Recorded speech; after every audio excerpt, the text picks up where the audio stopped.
Hello everyone and welcome back to my channel. My name is Michelle, otherwise known as Book with Smitty, and today I'll be sharing with you my top favorite books for 2021. So let's get into it.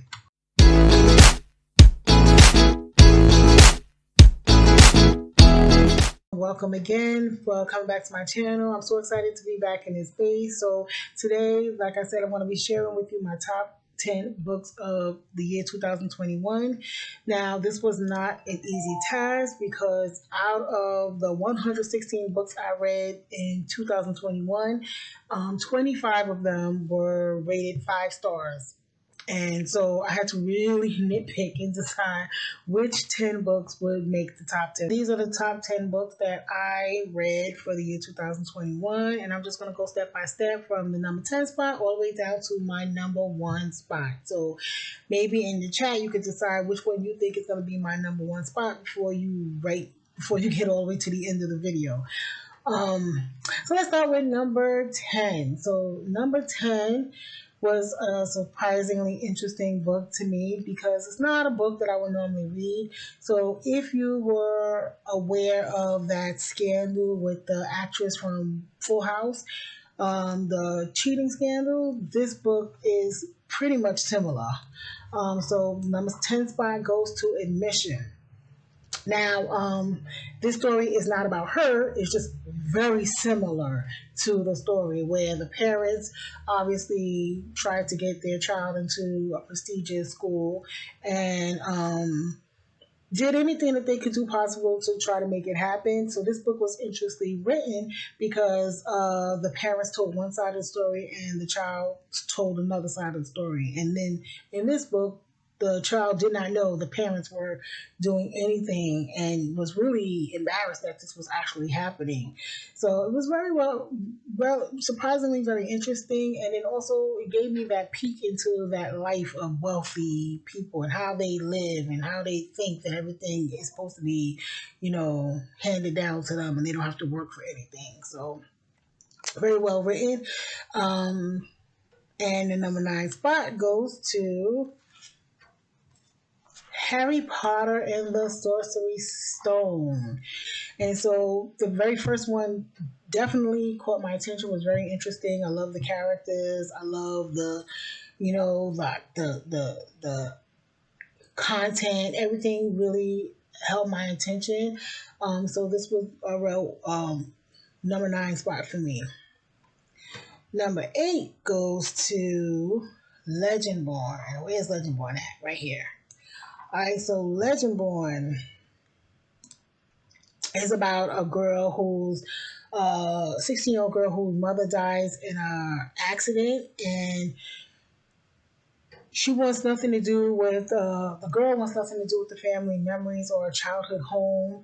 She gets placed into this residential program for bright high schoolers, and that for her is like a way to escape, but it really is not the way to escape because things happen in her past that sort of follows her at this school. And this book is just a way, like if you are interested in secret society, then this is a book for you because it sort of is like the secret society and what happens to people that are in a secret society. So number 7 spot goes to Good Girl, Bad Blood. Where is that at? Right here.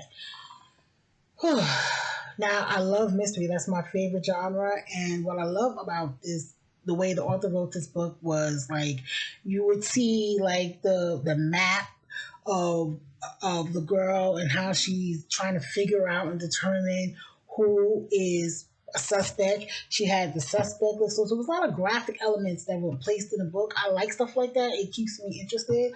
Like a murder board, if you will, if you were watching like a mystery on a movie. I also love when the setting is in a small hometown because everybody knows everybody. I love that. And so this book, Good Girl, Bad Blood, is about a girl who's a senior in high school and has to write a project for her senior thesis, if you will. And she decides to investigate a crime that took place a year or two ago. And she doesn't think that the person that was accused of the crime actually did it. And so all sorts of secret comes out about people in this small town. And I love stuff like that. I love when... And number 6 is Amari and the Night Brothers. This is the first book in the series, and also the first book for the author, which, if I'm not mistaken, made the New York Times best-selling list for young adult or middle grades. I'm not sure which one, but kudos to him because this book was really well written.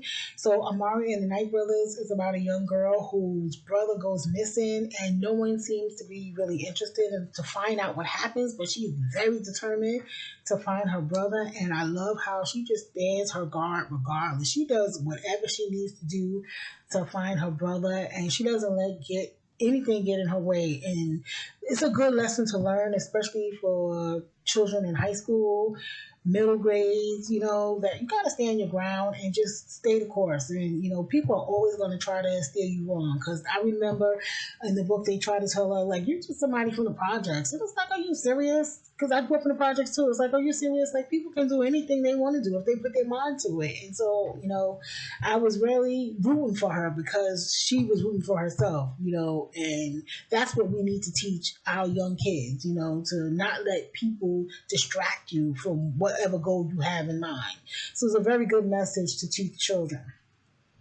My number 5 spot, as the list gets tight and tight and tighter, it was hard for me to decide, but it went to The Poet X. So The Poet X is a book that's written in verse. So this is about a young girl from Harlem who discovers slam poetry. And she chronologizes her life in the book through poetry. And what I love about this character is that she's very relatable to me. Like, the life that I lived and grew up was kind of similar. And she also wrote poetry, which I also do sometimes. And it just was surprisingly an interesting book. It's not a book that I would have normally picked. But when you are in book group chats or on Facebook and Instagram and people continually recommend the same book, then you decide, you know what, let me just give that book a go. And surprisingly, it was a very good book. I mean, I was blown away about how good the book was. And I went and read the next one, which was Clap When You Land, which I equally thought was very good. Number 4 spot goes to Ace of Spades. So now, I saw Ace of Spades for a while. This is by Farida Abiki Ayimide. I saw Ace of Spades for a while. People were talking about Ace of Spades for a while, and I was not interested. I don't know if the cover threw me off. I don't know what it is. I just never even decided to even look into it. And then one day on Instagram, I don't know who, if it was an author who never pointed the class schedule. I don't know if you can see. And like I said, I love all things academia. And so when I saw the class schedule, I was like, wait, what is this book about? And I looked more into it, and then I got intrigued. So this book is about two students who are Nivea's private academy students, and they are selected to be part of this elite school senior prefects. It looks like their year is off to an amazing start, and after all, not only does it look great on college application, but it officially puts them in the running for valedictorian too. But shortly after their announcement is made, let me tell you, all sorts of things starts happening. People start bribing them. Someone starts bribing them, threatening to expose all secrets that they have in their life. And it becomes who is the enemy type of book, sort of like a mystery, if you will. And I'm telling you, this book kept me all the way down to the end, trying to figure out what happened, and just was a shocker, even down to the end. So the number 3 spot goes down to One of Us is Lying.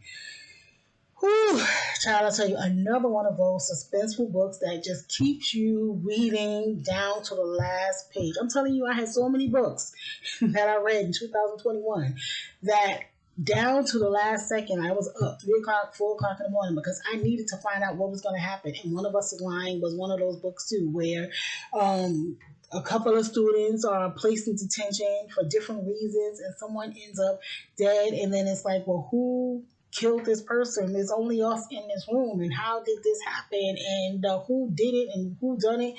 kind of mystery. I love those kind of things. And this book, I mean, will not disappoint if that's what you're looking for. And so then we go down to our number 2 spot, which is Concrete Rose. So Concrete Rose for me is it. If you read The Hate You Give, you're going to love Concrete Rose. So I read The Hate You Give first, and that's where you first meet Concrete Rose, who's the father of one of the characters in that book. And then Concrete Rose is the sort of expose, the whole story of Concrete Rose's life. And this was a character that you just rooted for. Like, I rooted for this character. Like, he just kept, whatever situation faced him, he just continued to persevere. He was very resilient, and I just rooted for him from the beginning all the way to the end. And when an author can paint a picture of a character in such a way where you fight for that character, where you want to make sure that that character is, does everything and everything works well for that character, that's when a book is good. And I mean, Angie Thomas did that. She legit did that. Like, you are going to be rooting for this character because I'm telling you, just amazingly written, amazingly well done. And so that gives me my number 1 spot goes to Slay. Let me tell you something. This book gives you it all. Let me tell you something. This book gives you all the feels. Like that bookgasm that I talked about earlier, like this book did that for me. Like seriously, when I was done, I just was sitting and like, well, what do I do next? Like, yeah, like I mean, without even, because if I read what's in the book jacket, I might be giving a lot of the story away, but the back jacket says Black gamers go through this every day. I remind myself it's just part of gaming while Black.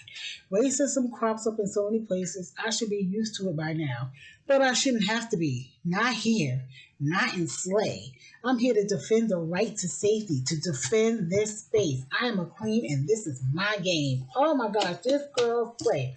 So this main character, the protagonist, she created a multiplayer gamer called Slay. And something happens where someone gets killed and she gets involved because it happened through her game. And what happens in this book is you have racism. And I mean racism against white people and racism within the Black community. That happens too. Like, don't think it's just white on Black. Sometimes it's Black on Black too. So this girl had to defend her character, her name, because everybody was trying to just tear her apart. And I loved how she defended herself down to the very end. This book was like fabulous. Like, I was mad that this book was so short. I mean, look how little this book is. I'm like, that's it? Like, you could go, sister Brittany Morris, you could have written like 300 more pages and I would have still been reading this. This book introduced, at least to me in terms of books, how the reason why there's historically Black colleges, the reason why there's historically Black fraternities and sororities, because we need a place that's safe for us. That's what this reminded me of, this book, because this is the gaming world of I need a space where I can do what I love to do without someone telling me that I'm doing something wrong. Yeah, this is the book that did it for me, that just made it connect for me. And I would love to one day possibly read it to my students or have them reading on their own, or we just have like really good book talks about it, because like everything that's happening in the world today with Black and white, and these kind of conversations need to come out and need to be talked about and not hidden under the rug. And this book is the introduction for those who need a book introduction. And if you don't have a book introduction, then this is the book introduction for you. This book is amazing.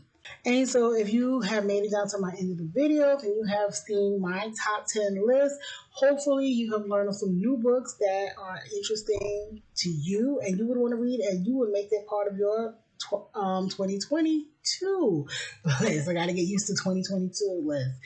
So with that being said, I love you for watching. I love you for coming back, and have a blessed day.